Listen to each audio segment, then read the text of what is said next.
morning, Tyler. Good morning, Alex. So today we're going to be talking about tariffs. They're back in the news. Unfortunately, it's a topic I find so confusing, however, and I know you're the greatest clarifier, and I'm the greatest confuser, so there's going to be a war as to whether we can clarify this topic or make everyone at the end more confused. I think you're going to win, but we'll see. Yeah, we will see. We're mostly going to talk about the economics of tariffs today, but I thought it would be useful just to put it in some historical context.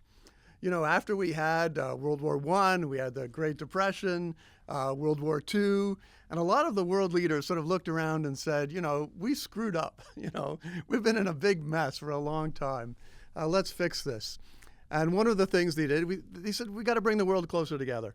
So through a whole bunch of institutions like the General Agreement on Tariffs and Trade, the GATT, and the WTO, they started to bring tariff rates down. And bilaterals were very important, and the EU, right? And the EU, yeah. They created the EU, absolutely. So this is all part of bringing the world together, globalization, and in reducing war, and it worked. It worked. We really did bring tariffs down, and they came down so much beginning in the late 1940s that by the 1970s, tariffs were hardly considered an economic problem at all. And 1980s, 1990s, I mean, when we came to write our textbook, people said, why are you spending so much time on things like tariffs and price controls? Nobody believes in that stuff anymore.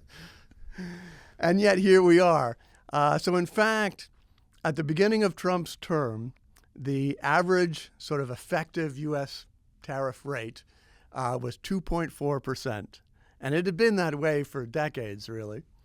And then under Trump, we had this, in a matter of weeks and months, tariff rates jumped to 50%, 100%, 25%, 10%, jumping all over and around. We're now at an average effective tariff rate at 18%. So 18% on average is not that bad, but going from 2.4, to 18 in a matter of weeks is crazy. And to be clear, we're recording in November 2025. The Supreme Court may strike down some of those Trump tariffs, it looks like, but for the time being, we're well into the upper teens, mid to upper teens on the tariff rate. Exactly. So that's the situation where we are right now. Now let's try and unpack a little bit who pays the tariffs. Who pays the tariff? The tariff incident. Sure. We're going to get to that, but let me just tell you rather proudly, I have a new best argument against tariffs. Okay. And it's very soft. I think it's hard to prove, but it might actually be the very best argument against tariffs. All right, let's hear it. And if you think about COVID policy, the wealthy nations did a bunch of things. Some of them were quite bad, and the poorer nations all copied that. They didn't have to copy it, but there was some kind of contagion effect, or that seemed like the high status thing to do. And I believe with tariffs, something similar goes on. So there's a huge literature about retaliation. Of course, retaliation is a cost, that's bad, but simply the copying effect, that it was high status for the wealthy nations to have tariffs. They can afford it better, but then places like India had their own version of the same thing. That was just terrible for India at a much higher human cost than, say, it was for the United States.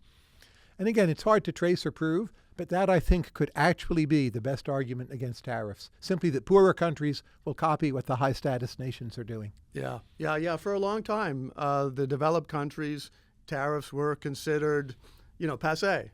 That's right. Yeah. And I think you're right. There's a lot of copying does go on.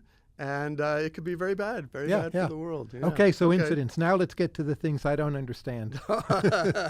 Well, I think I understand them at the beginning of the conversation. At the end, I'm not so sure, but let's start. Incidents will actually create some arguments for tariffs in wealthy nations, and this is what worries me. Sure. But the contagion effect on the poor nations, saves the day. It still makes free trade look much, much better.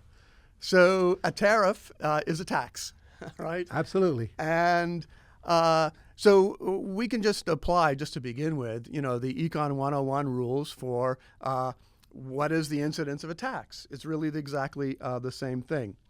So we know that from Econ 101 that the incidence of a tax depends upon elasticities. And in our textbook, modern principles of economics, we give a simple way to remember the rule. And the rule is the side of the market which is more elastic can escape. Elasticity is escape. So the side of the market which is more elastic can, to a greater extent, escape the tax. So let's take the U.S. and its trading partners. If the supply of goods to the U.S. is very elastic, then the suppliers can escape the tax, and the U.S. residents will end up bearing the burden.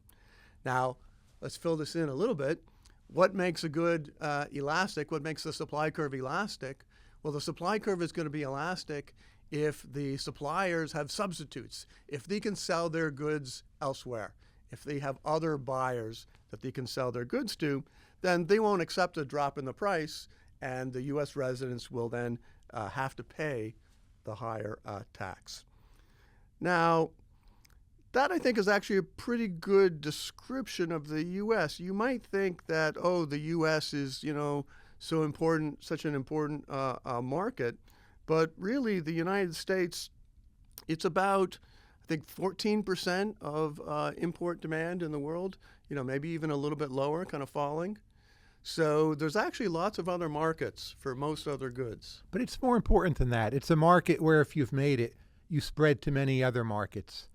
So I'm a little worried this analysis, while I agree with what you've been saying, creates a case for tariffs, at least if you're not a moral cosmopolitan.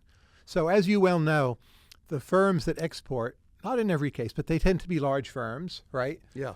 That's not coincident with market power, but it tends to be branded goods, especially outside of agriculture. There's a profit margin, especially in the United States, where people are keen to pay more for nice brands because we're wealthy. And if we put a tariff on them, my best guess, after looking at a number of papers, is that like a third to half of the burden is just put on the foreign company. Now, myself being a moral cosmopolitan, I'm not thrilled about that. But if you take the way economists usually analyze these problems, they just say, well, that's efficient taxation. You export like at least a third of your deadweight loss to other parts of the world. And like, yeah, why shouldn't we do some of that? That's my worry. Yeah. Well, I think it's going to vary by good for sure. Sure. Right?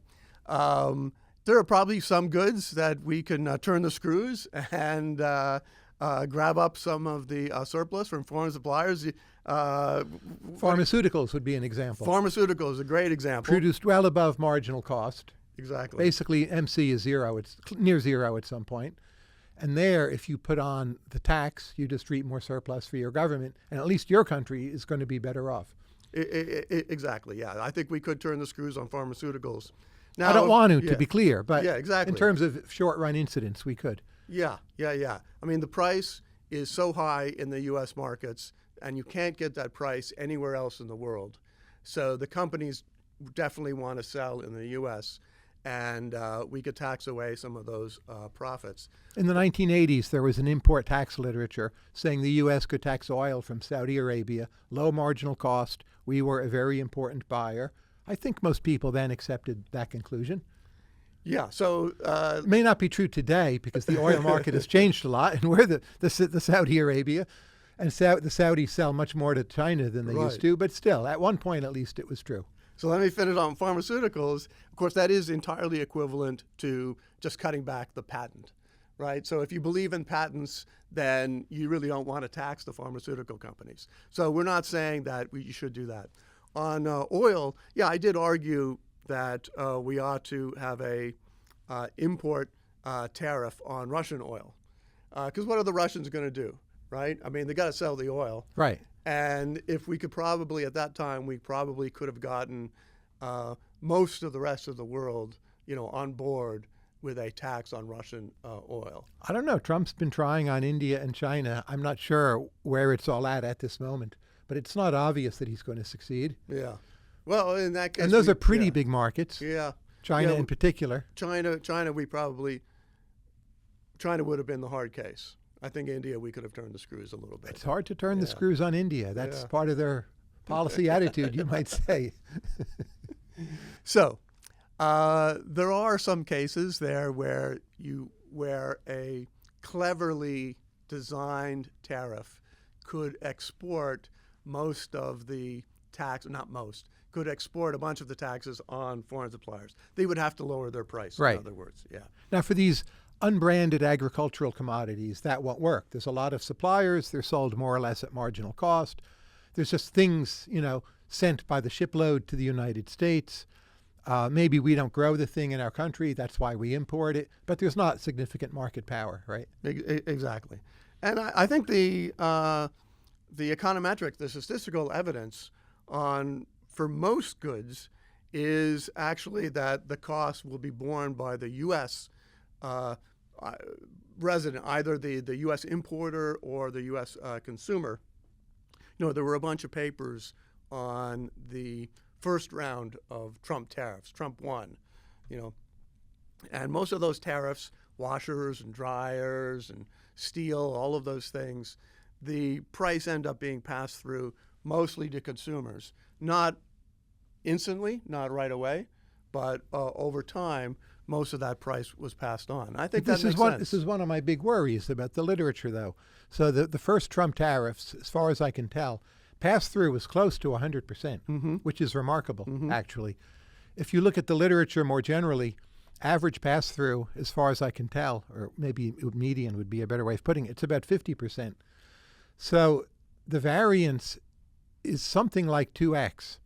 Now, it could be the elasticities are just bouncing all over the place, or their tariffs on different sectors, but I suspect it's weirder than that. It seems in different periods of time, you just get different adjustments, just like with real exchange rates. They move around a lot. They can violate purchasing power parity by like about 2x. And it's interesting that when it comes to tariff incidence, we have this wide range of results by about 2x. And that to me is a puzzle. So it could be we pay half the burden, but the first Trump tariffs, it seems we paid virtually all the burden. I don't really understand what causes that difference. I think the big fact is just the U.S. is not as big a buyer as many people think. I mean, the U.S., as I said, is maybe like 10, 12% of world import demand. And so firms, they have other places to sell their washers and dryers and chips and things like that, including China, of course, but as both buyer and seller. China, we again think about China as purely being a export-driven economy. But the Chinese economy now is so large that their own consumption, they also want washers and dryers. They're not like a poor country which is just exporting to the United States. But they can say, look, if we can't sell to the U.S., that's fine. We'll just keep it at home. But that 12% figure, that's misleading. We're so often the marginal buyers. The Chinese want cheaper home appliances than we do. The gravity equation really matters. So there's a lot of nearby nation to nearby nation trade that won't come our way, or things we buy that won't go their way. So when you look at actual trade that's up for grabs, we're hugely important in many areas. And the stuff we buy, we're more than 12%. We're 12% in the aggregate because there's a lot of other nation-to-nation trade we're just not involved in. So I think think of us as, say, being 40% in terms of effective heft would be my better guess. I'm not so sure about that. And certainly the tariffs which have been imposed, there's been no thought whatsoever to which are the ones which we can, tax. Of course, it's just been absurd. Yes. If only it were random, you might say. Yeah. There's that T-shirt circulating with like the list of tariffs in different countries right, exactly. to show how ridiculous it is. Yeah. So I think on average, I think the American consumer is going to end up paying. And that certainly seems to be the direction we're going in. It does take time, which actually is a little bit surprising, how long it takes for the price to work through the supply chain. But that doesn't surprise me so much. Okay. For one thing, the tariff might be reversed. Yes. And indeed, the current Trump tariffs, the Supreme Court, right now is at about 80% to strike them down. We'll see what happens. But also, you're not sure how much you can make other adjustments in terms of delivery times or changing the quality. And it takes you a bit of time to learn that. You don't know other strategic reactions. So a lot of times it takes about a year. That to me is actually remarkably short. There's so many adjustments in the economics literature that counterintuitively take 5 or 10 years. Remember those old papers on money demand where it takes 20 years for money demand? I never believed those papers. But when it's only 1 year, I'm like, whew, economics is, paying off here. 1 year is nothing. Yeah, I suppose. I always find it that it seems a long time to me because if you tell the person in the street, look, the price, the tariff on wine has gone up. How long will it take for the consumer price to go up? They'll say something like, well, the company's got a bunch of inventories and they'll sell those until they sell those inventories down, as if the idea is that because the company bought some wine at the old price, it won't raise the price until that new wine, comes through. But things do seem to work that way. I know it makes no sense. But it's like how businessmen are often convinced they're pricing at average cost, which in some equilibria is sort of true, but it's not the actual correct theory of how to price things. And maybe this is a bit like that they have these rules of thumb, and they just don't give up the whole rule of thumb only because one thing changed, because they know if they had to think it all through, they'll catch up to the actual reality within a year. So for whatever reasons, either because they're making a mistake or because there are strategic considerations, as you're bringing up, it does seem to take about a year for the price to pass through. And so far, we're on track for that, I would say. It's been about 20% pass through, but it's all hanging. There's this huge cloud hanging over it. The tariffs, at least some of them may be struck down. Yeah. So 20% to me is not counterintuitive. Yeah. It sounds like what it should be for an economist. Yeah. But here's my other worry on incidence of tariffs. Okay. That in most but not all cases, if you put a lot of tariffs on a country you trade with a lot, the exchange rate adjusts. So you might put 10% of tariffs on China. I think it was estimated once that led to a 3% appreciation of the dollar. So you gain that back to some extent. And the 3% appreciation, it's not just on the traded goods, it's on everything, like American tourists who go to China. Well, for them, it's 3% cheaper. So how much of it you get back, I'm not sure. But you get quite a bit of it back. But I would say the exchange rate adjustment is highly indeterminate. And as you know, this time around, Trump did Liberation Day. The dollar, I think, has fallen about 11% since then. Yeah. So it's the opposite result. Yeah. But that gets back to the incidence.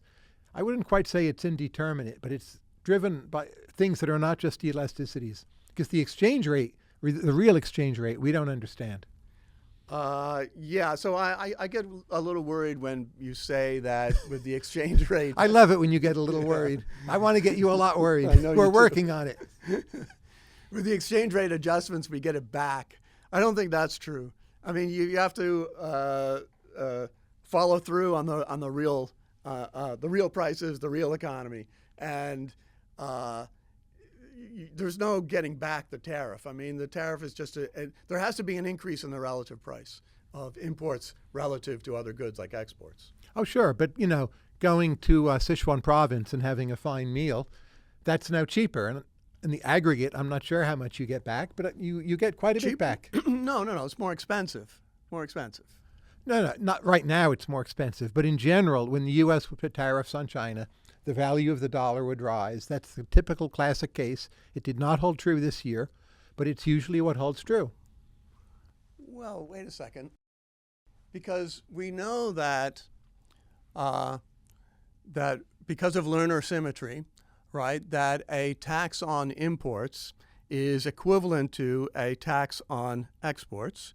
So there should be fewer exports, and that's one reason why the one mechanism by which that happens is the rise in the exchange rate. We get fewer exports. If you're trying to tell me our theory of real exchange rates does not make sense, I will gladly run into your arms and embrace that conclusion. But that's exactly my worry about tariff incidence. Okay. That over the long run, like all relative prices, in a sense, are tariffs. And if real exchange rates seem to be indeterminate within these broad bands, you have to work backwards and think, well, these more marginal changes in the longer run, they're quite indeterminate too, because the whole thing's bouncing around. And I asked GPT-5 this, and it agreed with me. It's like, yes, Tyler, you're onto something. Yeah, well, we know that way madness lies. So. It doesn't mean tariffs are good, but it means the things we think about incidents that we understand in these micro studies, when you look at longer periods of time, when the real exchange rate is very difficult to understand, we're really quite at sea trying to figure out what's going to happen. So I think the way I would put it is there's always a lot of things going on at the same time. So if you try and pull things out at a macro level, it can be difficult. But at the individual level, I think it's pretty clear that the tariffs impose a relative price in imports relative to exports. And as I said, because of Lerner Symmetry, that means that exports become more expensive. That's a little bit confusing, so maybe we ought to talk a little bit more about Lerner Symmetry, try and unconfuse things a little bit. Yeah, let's do that. But let me just tell you my Okay. other new argument against tariffs. All I don't right. think it's new, but it's sort of new to me Mm-hmm. because I was thinking about it, that at least the current round of Trump tariffs, they seemed to have increased a lot of covariances in the global economy. So as I said, it used to be the dollar would rise after some tariffs. Now the dollar fell, and it fell quite a bit. Yeah. So the more assets for us that move together, like tariffs, bad policy, dollar falling, all other things equal, that's bad. The more these different bad things are correlated, the worse it is for the United States as a nation. And it seems our current tariffs are making us much more correlated with our own mistakes, that more bad things are bundled together. And like we're a wealthy nation, chocolate from Madagascar becomes more expensive, boo-hoo. Like I'm against that, I'm sure you are. But at the end of the day, maybe you're buying from Guatemala or Ghana, and it's not that big a deal, or you have to eat less chocolate. Is it really good for you anyway? But when things get more correlated, that's the real risk for a very wealthy country.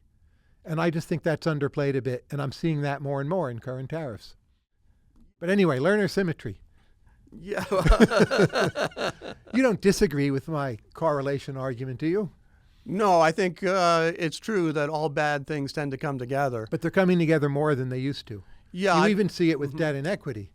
Yeah. It used to be when equities fell, you'd get some of it back on debt. But now, at least currently, they seem to often be falling together. Yeah, I mean, of course, the tariffs are a signal that Trump is moving away from the rest of the world. That's right. And not just moving away from China, but moving away from our friends Yes. as well, right? So there is a sense in which the tariffs are merely a signal that we are on the path to an entirely different, equilibrium, entirely different Right, system. of course. Right.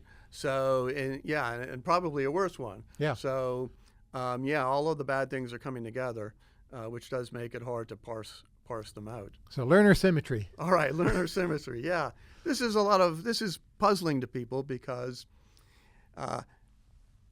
if you say yes, a tax on imports, that's equivalent to Trump taxing our export companies. Okay, taxing like Boeing, taxing soybeans, taxing everything we export.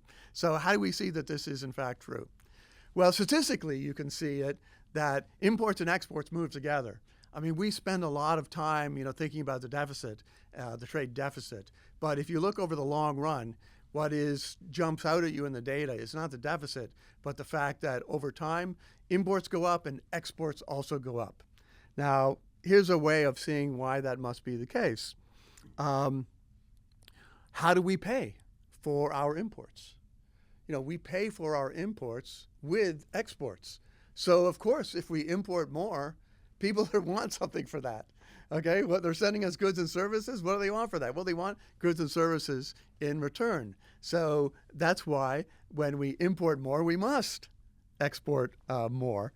The way I think about it is, to simplify, is just think about it on a personal level, right?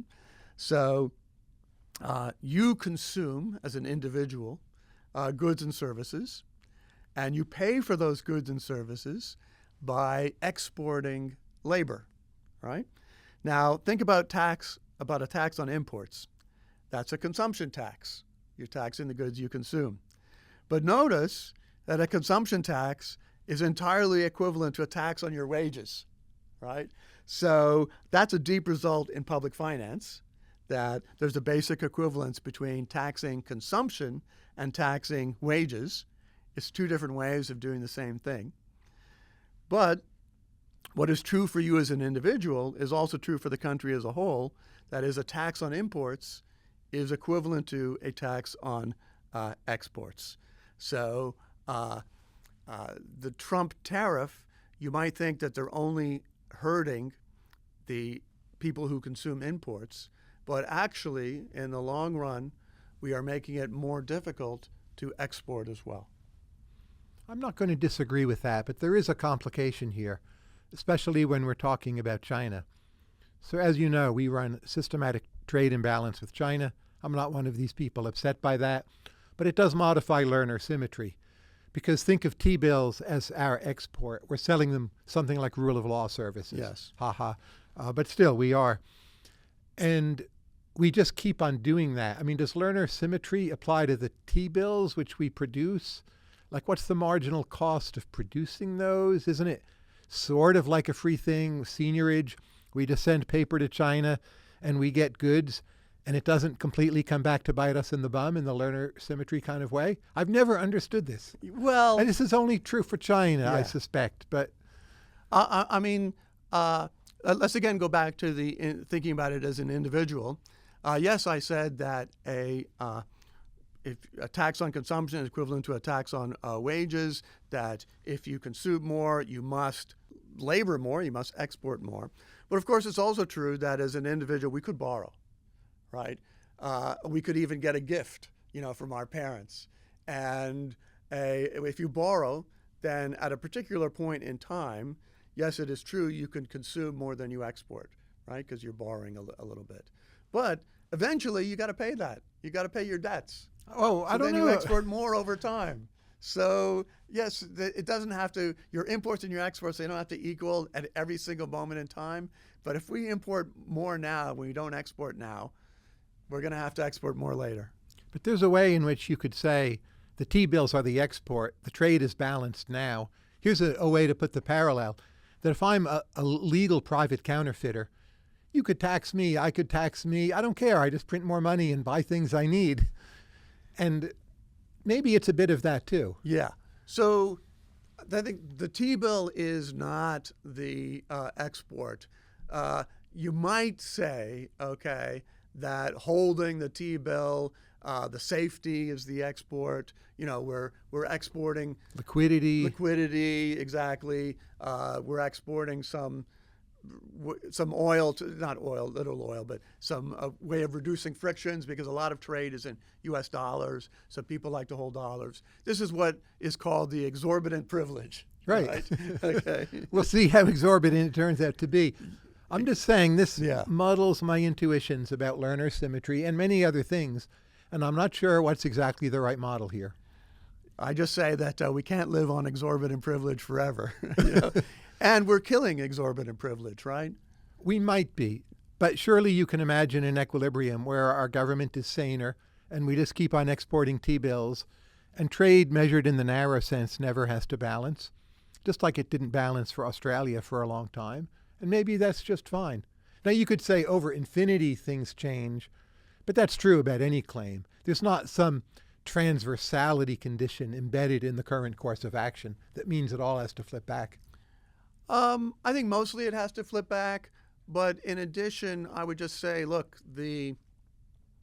again, if you go look at the data, what you see is that imports and exports rise together, and the amount of imports and the amount of exports is much bigger than the difference, right?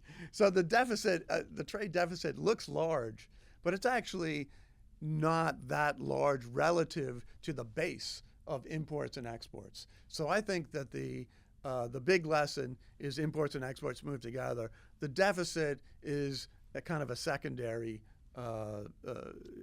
approach. And of course, as you know, we say we're exporting T-bills, which is the same thing as to say that we are importing investment. Sure. Right? So the United States is a great place to invest. And looking around, where is anywhere in the world doing more investment in AI than the United States? Correct. So it's not too surprising that there's a lot of people in the world would like to get a chunk of, OpenAI or a chunk of Anthropic or Grok and invest in the United States.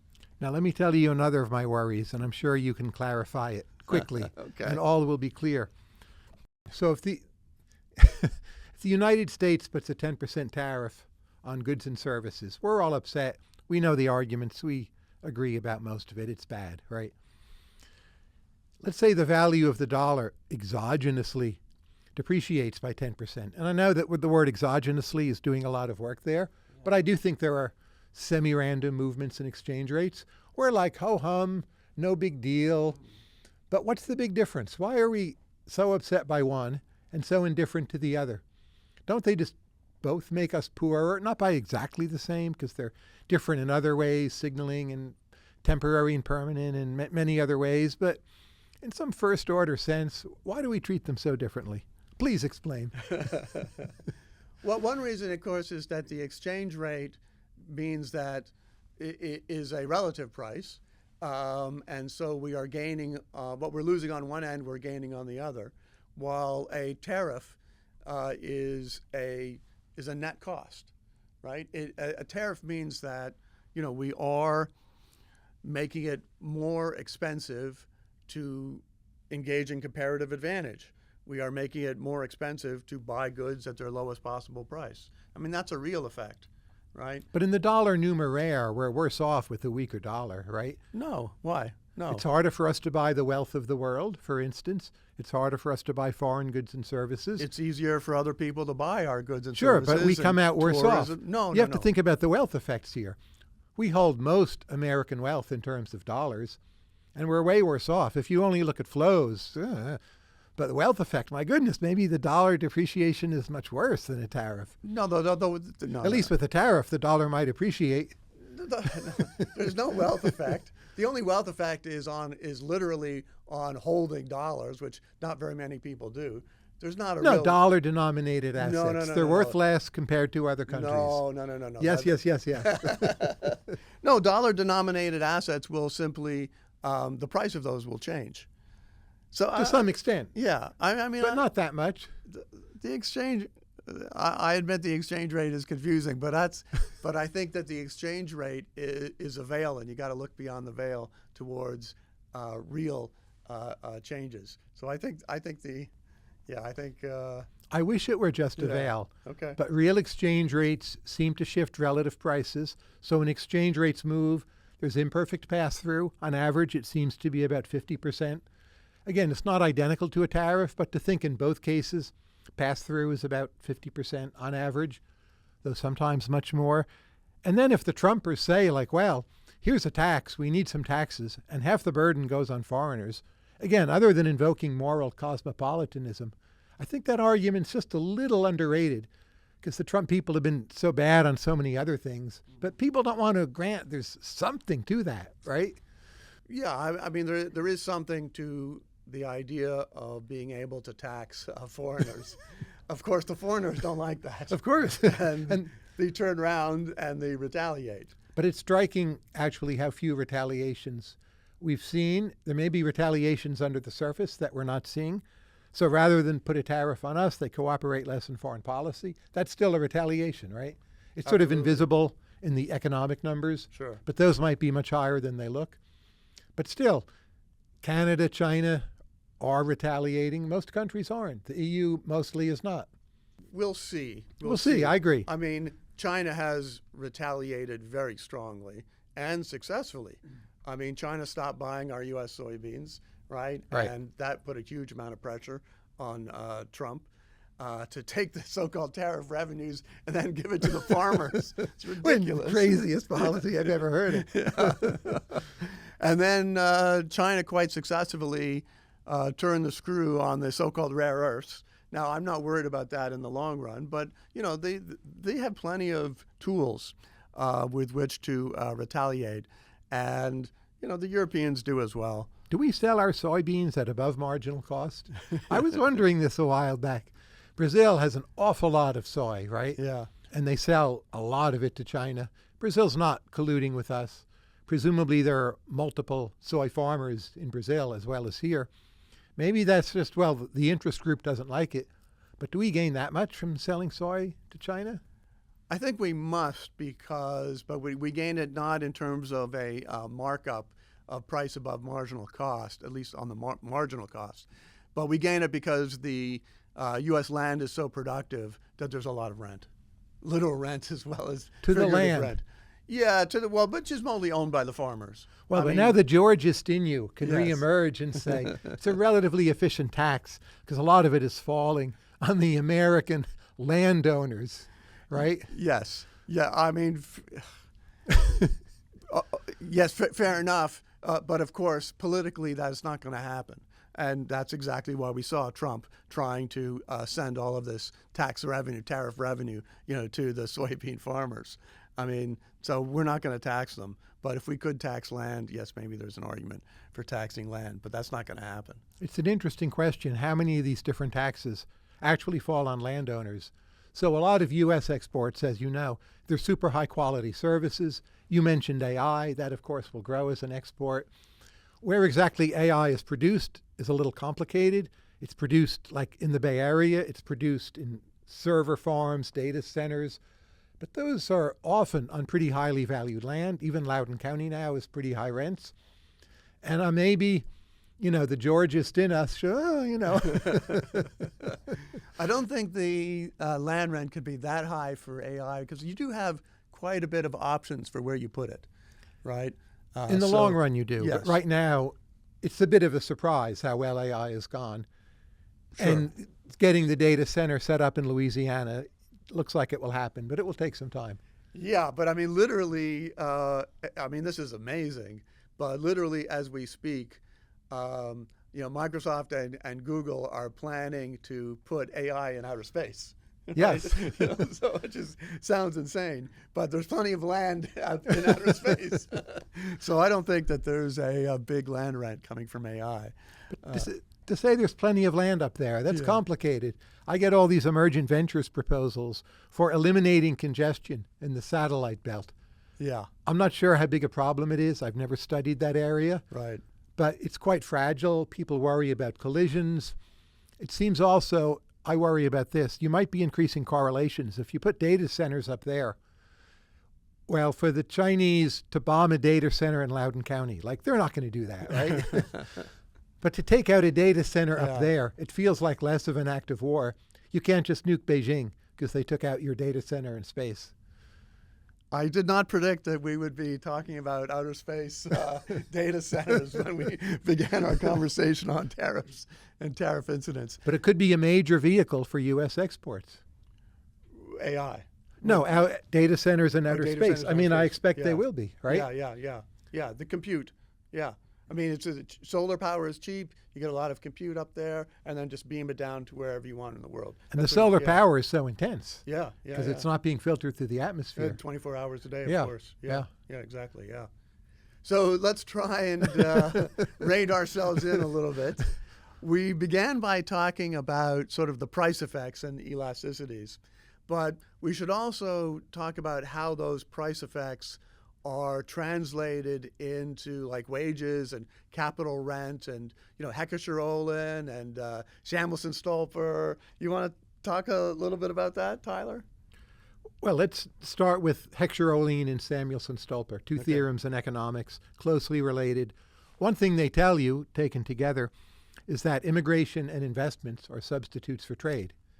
You have to allow them to be, and to make an obvious point, it's not exactly what we're doing now, certainly not on immigration, but on investment, it's a big part of at least the Trump rhetoric that in lieu of trade, we're getting all these investment deals. I'm pretty skeptical as to what is enforceable or legible or even agreed to orally in the meeting. Yeah. I think a lot of it's just made up. Absolutely. But the point is true nonetheless, that if you say, put tariffs on Japanese cars, as Reagan did, that, Toyota puts a plant in Kentucky, and you get some of the trade back, and you might think it's better for American workers. So I think the Trumpian view is we're going to make this all up through investment, and that's a better way to have things because they think it makes the world less correlated rather than more correlated. I think in the back of their minds, maybe without knowing it, they have this Nassim Taleb argument against globalization, that you're too reliant on the rest of the world, risk of conflict is going up. If you have things more domestic investment or centered in the New World, maybe Mexico, you're much safer, and it's better for your workers. So I'm not convinced, and again, I don't know what the boost in net investment will be, but I think it's a serious argument. Yeah, so here's the question, which the Trumpers or other people never really answer, is what are we going to have less of, right? So, yes, we'll have more investment. Let's say we get another auto plant, but the unemployment rate is, 4%. So it's not like we have a lot of free resources, around. We're in most of the time, we're in full equilibrium, So if we have more auto plant workers and more cars being produced in the United States, we're going to have less of something. So I think it is incumbent on people who want tariffs in order to get more employment in manufacturing or something like that to say, well, what are we going to have less of? But the more sophisticated ones of them, I think, would say, well, the U.S. is super high on the consumption scale, even relative to our very high per capita incomes. And if we end up spending some of that consumption on boosting real wages, it's actually a good investment, if only in political sanity, stability, fewer opioid deaths. It's a very indirect chain of reasoning. I would say I'm skeptical, but again, it's not a crazy argument. It's a weird kind of industrial policy where you channel resources away from consumption into investment and higher wages. A lot of those plants are automated. They're going to be automated much yet, so it's further stuff maybe to the robotics companies or the AI companies. But again, I think that's what they would say. I don't think they would say that. No, the more sophisticated ones. Are there? I haven't seen too many of those. But I don't think it is industrial policy in the sense of there is a trade-off, and I don't see the trade-off coming from consumption. I see the trade-off coming from other goods and services. With Lerner Symmetry, as we talked about earlier, we will export less. It's making it more difficult to export not just soybeans, and maybe you say soybeans are not that important, but it's making it more difficult to export Boeing aircraft, and it's more difficult to export, our automobiles. Tesla is going to have more difficulties exporting cars. So I don't see that certainly the tariffs are nowhere near well targeted enough. Absolutely. To make me think that we're going to change the industry consumption mix at all. And we'll become more like Brazil, which has had a remarkable shift away from manufacturing, both domestically and its exports, toward agriculture, which has done very, very well there. And to think the U.S. ends up as a richer Brazil in terms of its trade patterns, that too has external costs, right? There's something about agriculture where maybe too many of the gains go to the landowner, as we said before. Manufacturing at least used to build more of a middle class. Again, with robotics, that may no longer be true. But just what are the exports you want that help build and sustain a middle class? Is this genuine question? I don't feel I have a good answer for it. Things that get exported seem to be more AI intensive, more robotics intensive in the near future than maybe is good for the U.S. in every way. Is that possibly true? Yeah, well, that's comparative advantage. So let's go back to, Samuelson Stolper and think about that a little bit more, because it's not just the case that when we tax, imports, say we tax auto imports, so we get a, auto factory. What this means is you can't just say this is pro-worker. It's perhaps pro a certain type of worker, but it's anti a different type of worker. Sure. Right? So you get a shift. And in fact, the worker that it's pro for is probably the lower skilled worker, if there's any argument for it whatsoever. While our export industries, precisely as you say, are in the high skilled, the AI and high tech. Finance. Pharmaceuticals, the design of the pharmaceuticals, and so forth. So really what we're doing is we're taxing our highest quality workers, and we're making it less desirable. We're reducing the incentive to get an education. Some would say that's sufficient to tax the highest quality workers. You can't just boost income tax rates in, say, New York and California. They're already so high. But through these very indirect means, if you do it, maybe the elasticity of response is small, but in fact you get some of the effect you wanted. Now, another argument I hear the Trumpers make for getting investment rather than trade is just you hold a hostage. So if China invests all these resources in the U.S., again, I'm skeptical that will come out of this trade deal, but let's just say we can nationalize those, we can broadly tax them in a wide variety of ways, and those resources mostly are stuck here.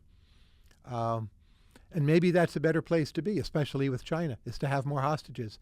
And the market doesn't take the costs and benefits of that trade-off into account. Yeah, I mean, there's always a argument, national security argument, which of course the Trump administration is pulling out on every possible margin. Of course, including national security. chocolate from Madagascar. Yeah, that's national security. Famously, we had a national security argument for taxing imports of mohair because we used that, for the uniforms of people. Even Phil Graham supported that one. Yeah. Still, I think that's a pretty weak argument. I mean, again, yes, you could, if these were targeted, then I think that I might accept some of that argument. And if we weren't taxing our friends so much, I mean, it is ridiculous. If we're talking about hostages, a hostage in Canada or Mexico is just as good as a hostage in the U.S., right? I mean, there is no better friend of the United States than Canada. They're not going to, go off and do something crazy. So having Canada, up north is a huge benefit to the United States. We don't have to worry about being invaded, not since 1812, But we need to think on the margin here. This is the Marginal Revolution podcast. So it's absolutely true that on the whole, Canada is super nice to us. But there's one or two things we want from them: to actually spend real money on defense and to do much more to protect the Arctic. They're failing miserably on those two counts. At the margin, maybe we need a hostage with Canada to get them to do that. There are much better ways of getting them to do that than to have some blanket tariff at 25, 50%. But all those other ways have failed in the past, right? I don't think that's. I don't think Canada that's quite spends fair. at 1% on defense. I think it's and quite, that used to be fine, but with Russia nastier again and eyes on the Arctic and the Arctic ice is melting, maybe Canada needs to spend 3%. And Trump, it seems, has gotten a lot of the EU countries to spend more. They may not spend it well, but it's worked on other friends. I mean, Putin has gotten the EU countries to spend more. But not only Putin. Trump saying we're going to abandon you if need be has been somewhat effective there. Maybe. We can't say to Canada, we're going to abandon you. That's not credible. But we might need other hostages to get them to plug the Arctic gap. I don't know. Look, I mean, the way to do that is through friendly relations, not by making Canada think that it has to divorce itself from the U.S. And that's what Canadians are thinking right now. They're thinking, we thought for a very long period of time that we get a free trade deal with the United States, we'll integrate our economies, we'll integrate national defense with the Five Eyes, that's what Canada thought. And now they're thinking we need to pivot, and we may need to pivot to China. So pushing Canada away is not helping our national defense and certainly not helping our economy. So look, if Trump had come out with a set of tariffs on China, on strategic industries, okay, along with this idea of friendshoring, that we are going to build the democracies up. Okay, we're going to create a free trade area among democracies. We're going to unite Europe and Australia and New Zealand and Canada. If we're going to unite them in a democratic bloc, then I would have applauded or said, that's not a terrible idea. But to come out against our friends at the same time as being against our enemies, I think that's been a national defense has been a negative for national defense. Okay, it's reduced American security, not increased American security. Okay, so we've had some clarifications and also some confusions. Where do you think we stand overall? Uh, I think we're pretty confused. Look, I do think, going back to what I said at the very beginning, that we had World War I, we had the Great Depression, we had World War II, and then the elites of the world engaged in a program to unify the world, to globalize, to bring tariffs down, to unify not just economically but politically. And if you look at what happened, it worked. It worked. Neoliberalism worked. The EU worked. Reduced tariffs worked. The United States is, and it worked not just for other countries, it worked for the United States. The United States is the world's richest large country, by far. The world's richest large country, not just now, but ever. It is the world's richest large country in all of U.S. history, in all of history, and it is the most powerful country. And it is kind of amazing to me that somehow people have been convinced that of all the countries in the world, the richest, most powerful country is the one which has been harmed by globalization. That's crazy. But there's somewhat of a paradox in what you're saying. I largely agree. But on one hand, you're saying neoliberalism worked, and then you're saying, well, these Trump policies are terrible. But then you have to admit at the end of it all, well, neoliberalism led to these Trump policies, and one throws up one's hands and calls that a great mystery. But Trump and those policies are endogenous, and there must have been something about neoliberalism that didn't work if it brought us to where we are today. We're both quite unhappy about current trade policy, right? Yes. So understanding why we have come to the point we are, I think is a good question. I honestly, I do think that Trump is a unique political character. I've never seen anything like it, in my history. And of course, it's not just the United States. A lot of countries have moved in this direction. Maybe we just got bored. Maybe we just said, being fat and we're happy not bored and anymore. Satisfied. Yeah, it's too boring. We're not bored anymore. Here would be my summary.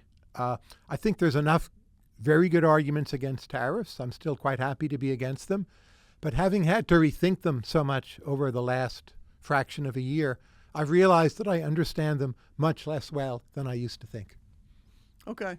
I'd say the consumer is in for a rude shock. We've got 20% has been passed through already. Most of the other 80%, I think, has been borne not by foreign suppliers, but by the domestic importers. I think they've cut probably about 60%, leaving 20% being borne by the foreigners. And then we got retaliation. So I think the American consumer is going to end up very unhappy. And we're going, as you said, in the wrong direction. I don't think we're that confused.